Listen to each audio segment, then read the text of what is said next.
Hello, everyone.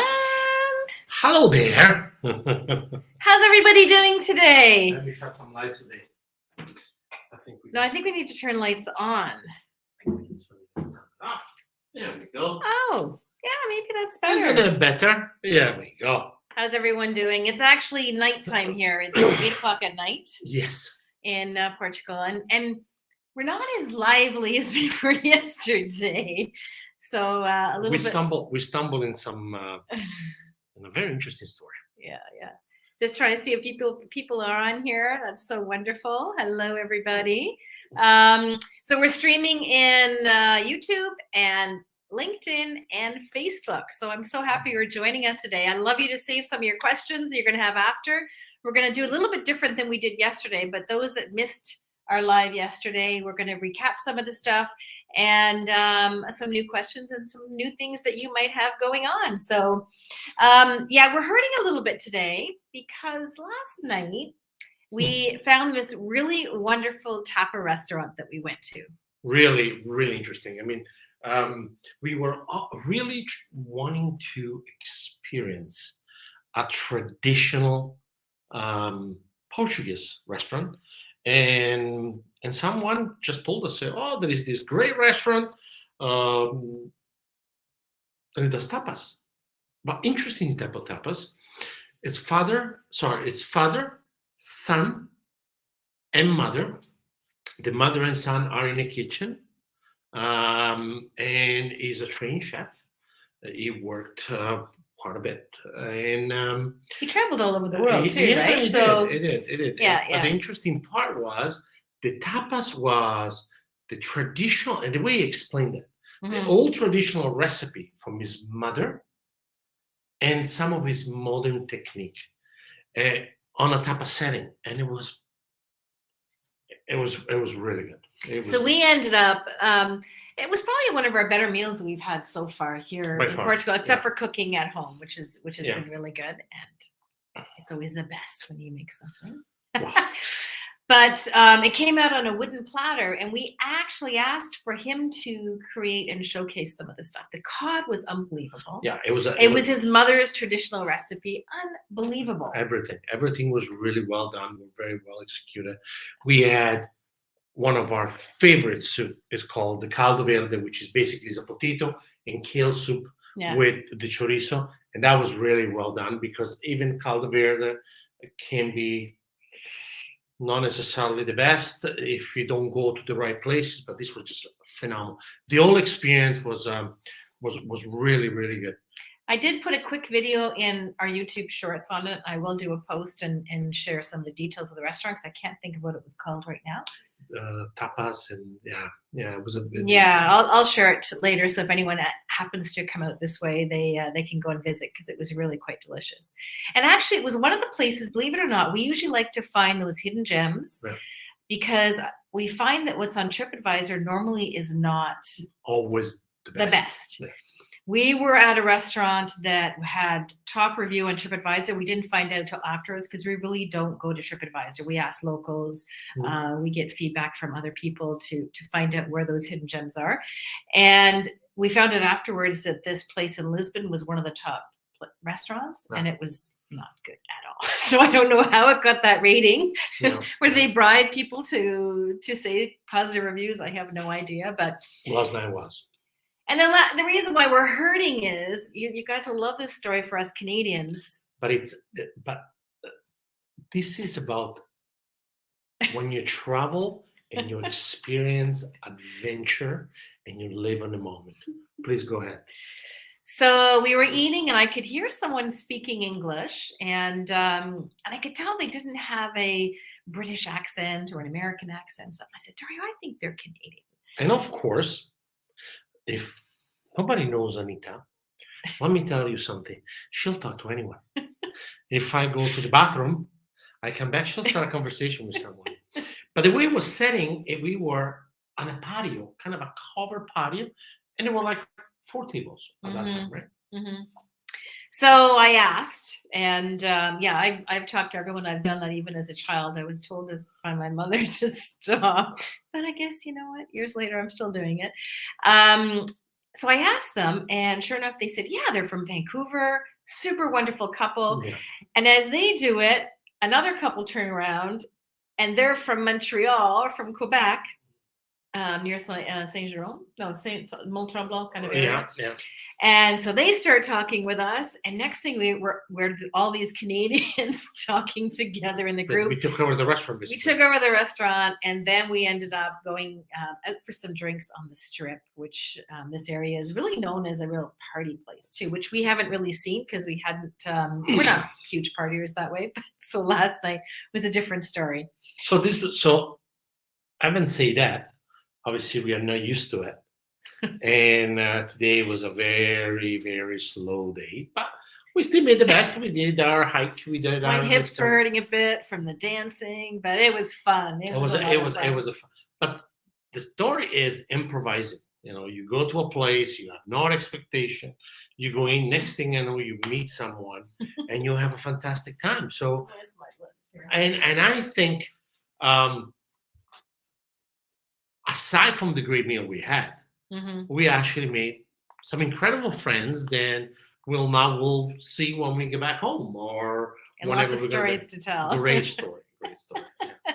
It's also interesting. So anyway, we're not as lively as we were yesterday, but we're doing the live anyway. We want to actually do more of these lives. And one of the great things about being here is we're stationed in this really nice condo, and most of the times we kind of do 10% hotel, and the rest we like to rent places where we can cook, and we have a little bit more room. We can do laundry, and we can call it home for a bit, because living out of a suitcase isn't always so easy. No. But you adjust. You become very good at packing. Let's put it that way. So it's nice that we can do these lives. And yesterday was really lively because we had lots of people asking questions in the groups, and we can see them on the side there. So if anyone has any questions, just put them on in there. We'd love to hear from you. Say hello. And I think we're hearing from everybody. Yeah. Because there was somebody else that I saw on Facebook that was there, and I don't see. But the point is, it's really experiencing those little hidden gem. And tomorrow we are going out. We're probably going to get a car in the next couple of days, but tomorrow we still want to experience by foot. So we're probably going to get to a train station and really kind of explore the other part of the Algarve where we are right now, and really enjoy it. The weather has been great. Night maybe is a little bit chillier. I haven't say that we can't really complain. It's interesting though, because but Southern Europe. So you think about Italy, Portugal, and I'm assuming Spain is the same, because we're heading over to Spain soon. They are busy in the summer. And I would think that they would be busier in the winter, because everyone would want to come to the warmth and get away from the winter. So it's kind of interesting. You don't really have snowbirds that come down. Well, you do. I think but it's quieter. It's quieter. Yeah, much quieter. And I would think differently. Like in the summers, they would move further north, but it doesn't seem to be that way. But we've had a great almost 3 months of travel. We left in August, and we've been from Milan all the way down to the south to Parma to Bologna, to doing our retreat, which was phenomenal. We had a really good time this year with the group. Always a fabulous group. And there was 20 of them, and we went everywhere from Michelin star restaurant cooking to making Parmigiano Reggiano to a Tuscan true barbecue. Oh my gosh, we had so much fun, and I'm going to be putting a video together and all of that too, because it really, really was a lot of fun. And then we went down to Amalfi, and Dario was hired as a guest chef there. We did Amalfi, and we went down to Basilicata, to Calabria, to Sicily, we went to Puglia, and a lot of it is researching for our next retreat. So we've got 4 that are coming up. So if anyone's interested in coming to Italy with us, please reach out.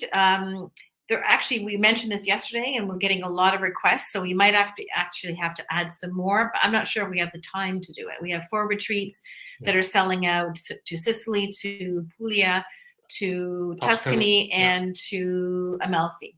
So please reach out to us. That'd be great to hear from you. I also wanted to talk. So we're just going to talk about what's sort of new that's happening. Then we'll do question and answers, and then we're going to talk about what our highs and lows have been during our travel so far. And then there's some of the questions here too. If anyone's interested, we can answer some of those. So I want to talk about the retreats. We did a lot of research and development for our retreats, finding new places. Puglia is going to be great. We're going to be staying in an actual trulli, which is really cool. If anyone knows. Supposed to say it. Oh. Mamma mia, ragazzi. Yesterday, see, we got it out. Anyway, this is a fantastic spot. Yeah, okay. So, well, they have to know it's unique. Well, I guess they would. If people that know us know that we do unique things. It's not your but this one is same bucket of rocks. This one is a lot of rocks. Yeah. Yeah. But I mean, it's just fantastic. I mean, if you ever experience the trullo or the experience of trulli, this is just something that is just incredible.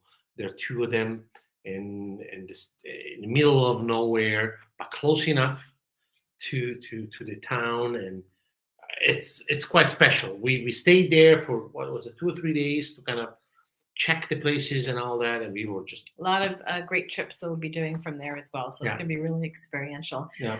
Sicily, again, everything is wine and food, but Sicily is going to be the chocolate region, and of course, I have nothing to do with that. Picking the chocolate region.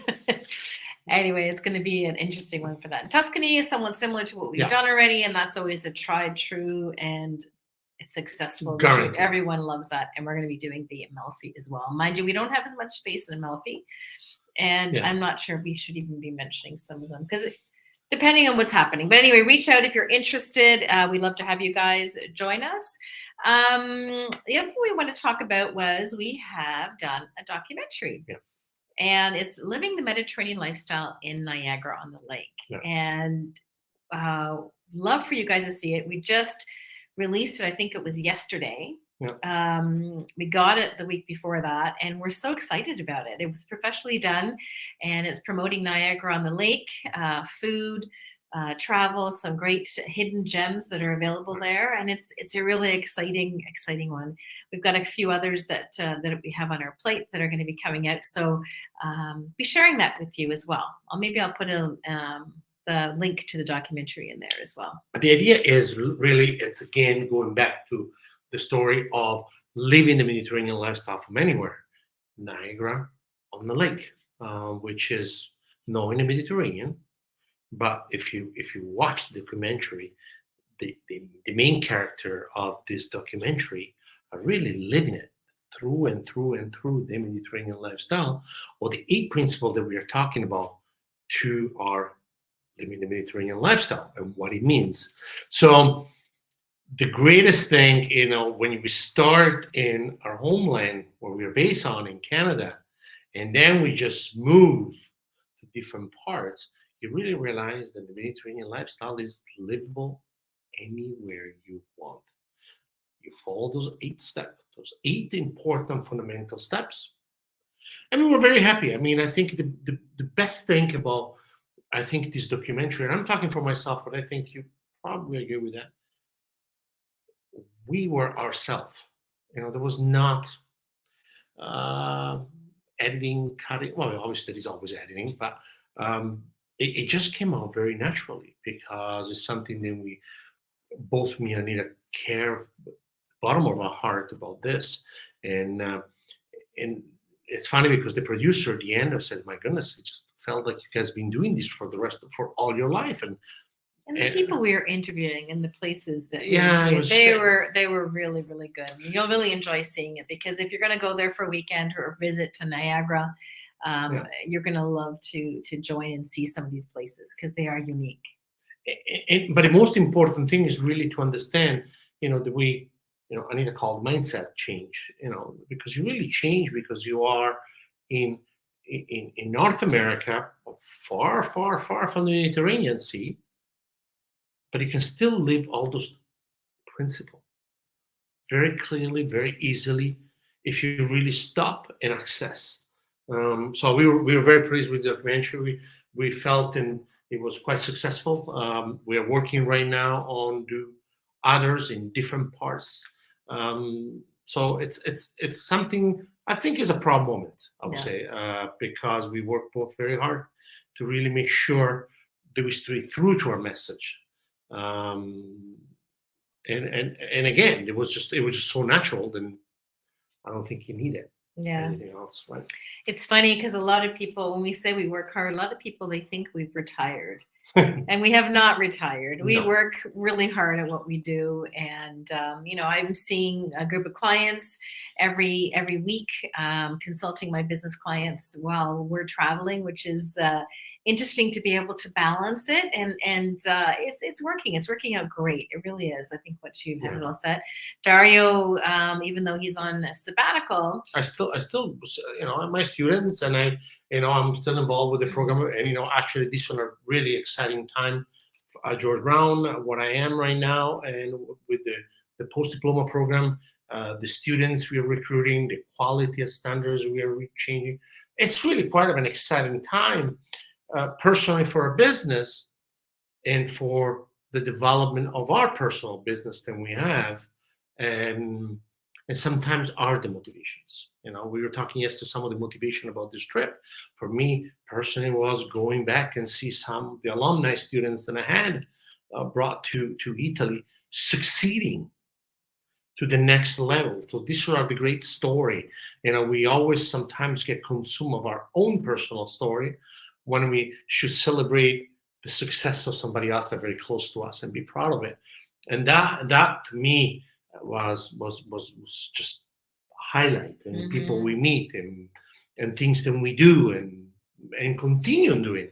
So they are happy moments right now. And it's funny because somebody was asking us about retiring, and if I don't think we will ever retire. no. I think is, if you love what you do, and that's what we were talking last night with some of these friends. I said, if you really love what you do, you will just, it's not work. It's just a fun moment. Yeah, totally agree. So we've got some questions here. Actually, there's one other thing we wanted to cover. It's just, if there's anything, if you're wanting to follow us just in time in where we are, we're doing shorts. So in YouTube, they have these mini shorts. And so every day what we're doing is we're going out and we're showcasing little snippets where we are and what we're doing. So that's the best place to see where we are, what's happening. And of course, our newsletter. We share everything that's going on there as well. So that's really, really important. So I have some questions here I noticed. So we're going to follow with them here. And if you have any more, you can put them in the chat as well, wherever you're signing in from, whether it's LinkedIn, Facebook, or YouTube. I'd love to hear. So we have a question here with how are we managing our work and our travel? So I guess people do know that we do work and we travel. And so I think it's really important for myself to be really scheduled. I guess that's the best way to say it. Yeah, I hate hearing this stuff. Like, a schedule is so important. Everything I do with my business, I talk about attracting things to your life, which is the positivity. And the second is to be able to plan properly. And planning properly is really, really important. So we've got time differences we're dealing with my clients that are, the most of them are in Eastern Standard Time. I've got a couple in Pacific. But it's really, really important to be able to schedule yourself, have yourself planned, and to be able to organize and put that time aside. Yep. And then you need to make sure you slot that time when we're together and we're doing things too. Because if you end up just doing work, then it's not any good. You need to have some time to enjoy together as well. What about for you, Dario, with work kind of balance and travel? Well, don't find yourself consumed. Because the problem is many times you feel like, Anita was saying, sometimes the time change, you find yourself, you're chasing, you're consuming yourself. For myself, it's slotting time on the week. There are days maybe that I'm not do anything for that day, and we just really focus on ourselves. And there are days then, we just focus, potentially maybe all day, on doing something that is important. But manage it properly. Really schedule yourself properly. Whenever you have events or meeting with people. Technology is really helping us, as we do right now, to be available really on a blink of time. So it really is not very much of an issue. But don't find yourself consumed, because otherwise it really drains you because you're not enjoying the moments. So And the possibilities are there. I mean, when I first started my business, travel and coaching, it was taking people away to get away and find their way. Now it's transitioned more to seeing my clients while I'm traveling as well. And we're doing the retreats together. So it's a bit of a different sort of concept. But I mean, everything's possible now. Now everyone knows what I was doing all those years. Everyone was wondering, how is she working? What's all that about? So it's kind of nice to see. So those things are possible for sure. And to being able to travel is really, really important. So we've really enjoyed. So there was one other question about suitcase. We've got our suitcases that we love. We have the one that was the big Samsonite that was given to us. It was a hard top, very lightweight, and really, really enjoying it. The maneuverability is really good. It's very lightweight. You can put lots in it.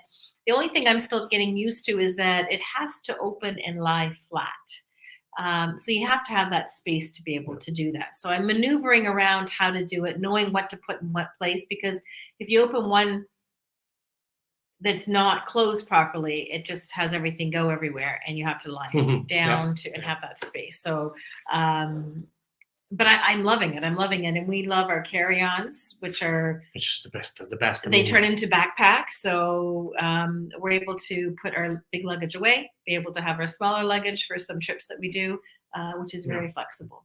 Be practical. I mean, sometimes when you travel, you need to be practical. You got to be realistic with what good quality equipment you're carrying with you. Efficient and lightweight allows you to do more things. And if you're confined in bringing everything that potentially you're never using, and not using probably the correct material to carry with, it makes your trip a nightmare. So we're very fortunate with that, because we make ourselves fairly flexible. What we actually did, which I thought was very smart, at some point, I will say 2 weeks ago, we decided, some of the clothes that or stuff that we don't really need anymore, to send them back home. And that's the flexibility also. So, and it was brilliant, because literally in 4 days, a box of all our stuff was home. 4 days, 4 or 5 days, the DHL service, boom, and it's done. So think about how you're packing, how you're going to travel, and always allow yourself to change, because we done so many changes in our trip. We are stuff that is programmed, but there are things we're changing. And allow yourself, because don't get stuck on the same thing. Otherwise, if you're not enjoying where you are and you make yourself miserable, that affects the whole trip or whatever you're doing or whatever experience you're going to have. So we've been really happy with the flexibility we are trying to create. Many times in our trip, we had a car. This past week and a half, 2 weeks, we actually have not had a car. And to be honest, it's great.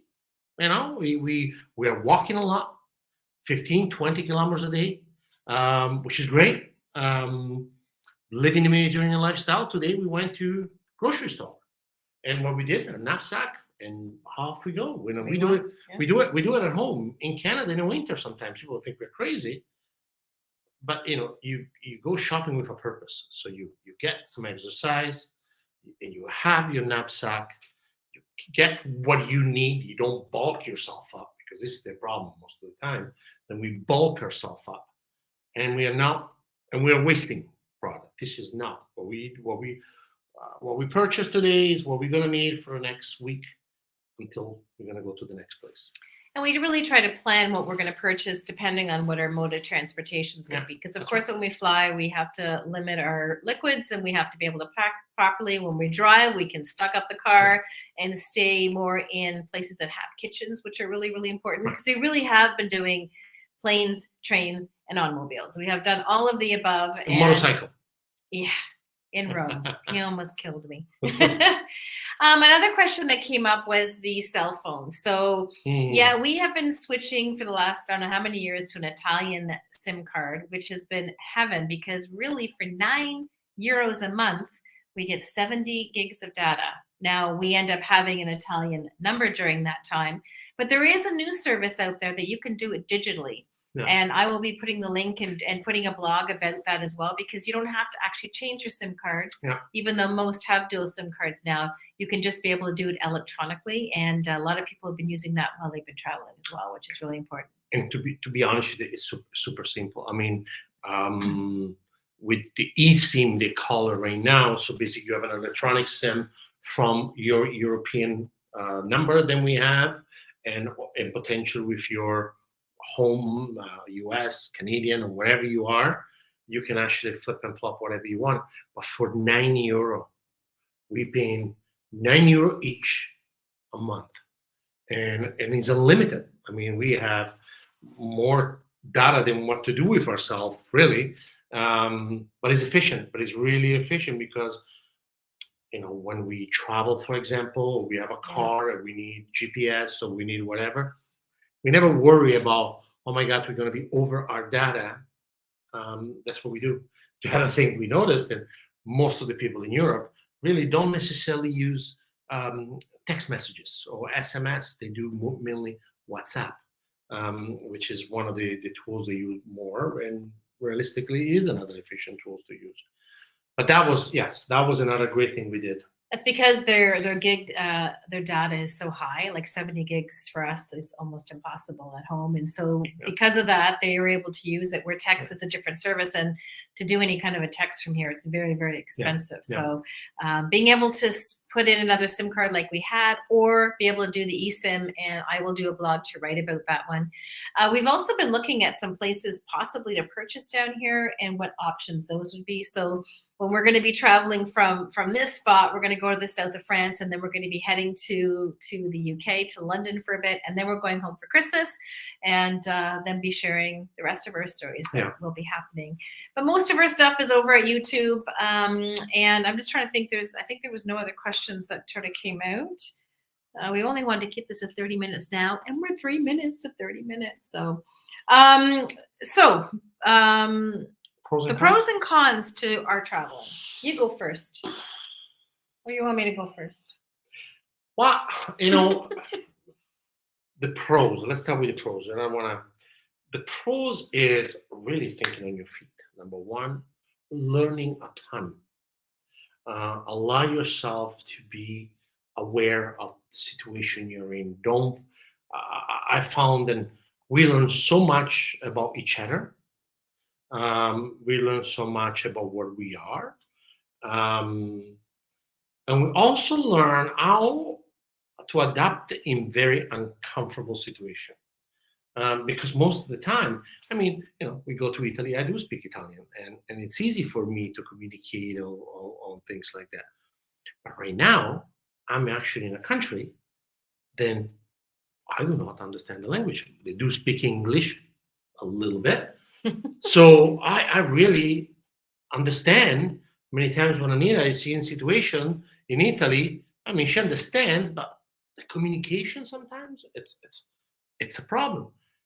It's exciting, but at the same time, sometimes it's a bit of a challenge. But we're learning from it.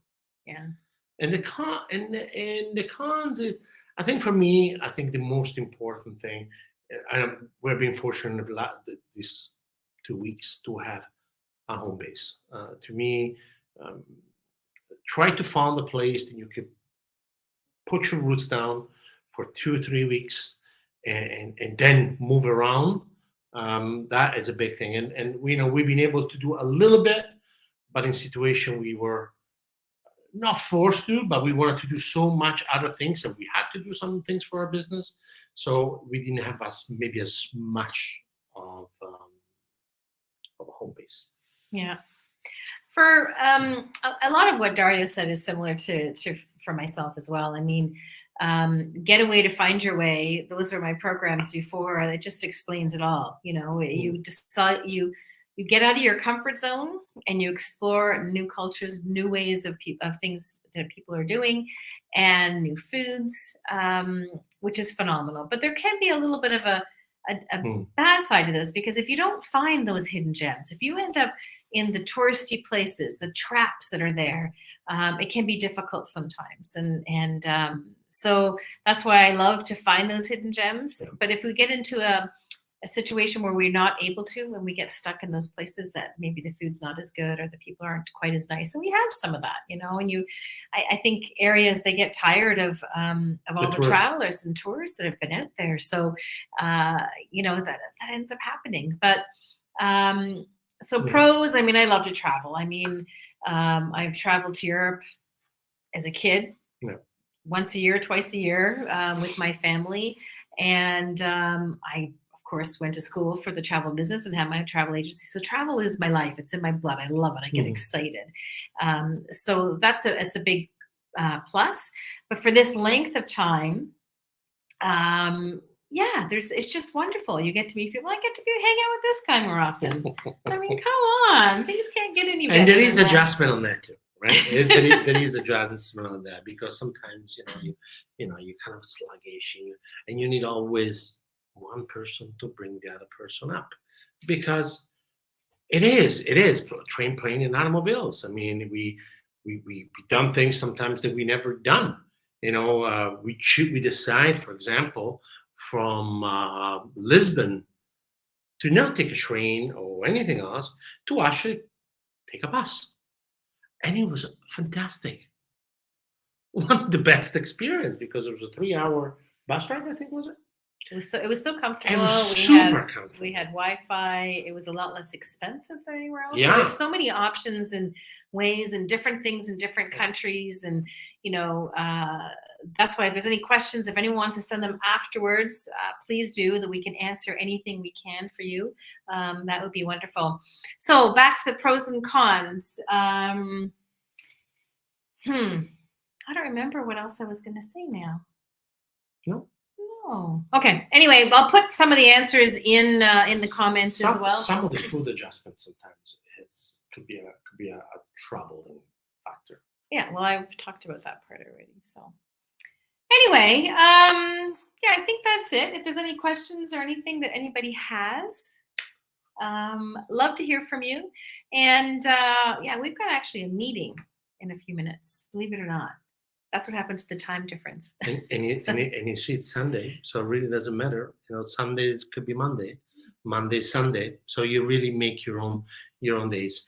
But you know, we have great things to be thankful for it. So aside to spending wonderful time together and really living this Mediterranean lifestyle and discover whatever we are every single moment, you know, we have to do some work, and we are happy because it's no work, because it's something we love doing.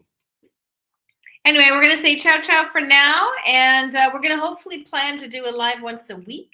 If you also have a time preference that you'd like, so doing the one yesterday at 8 in the morning and doing the one today at 4, I think the 8 o'clock worked out better for most people. So put in the comments or send a message to what you think would work best for you, and if that's something you'd like, because we do enjoy connecting with you and sharing our wisdom. And tell us what you think about the documentary. We're really curious to hear your feedback, because we are proud, but sometimes we have the blue color glasses or rose color glasses, whatever they call them. But tell us what you think, because we are very proud of it. You can go on YouTube and you can see it, pieces of the documentary. Well, the full documentary, actually. Yeah. It's on the first page. So anyway, ciao for now. Andiamo. Andiamo. See you, Ciao. everyone. Bye-bye. Bye.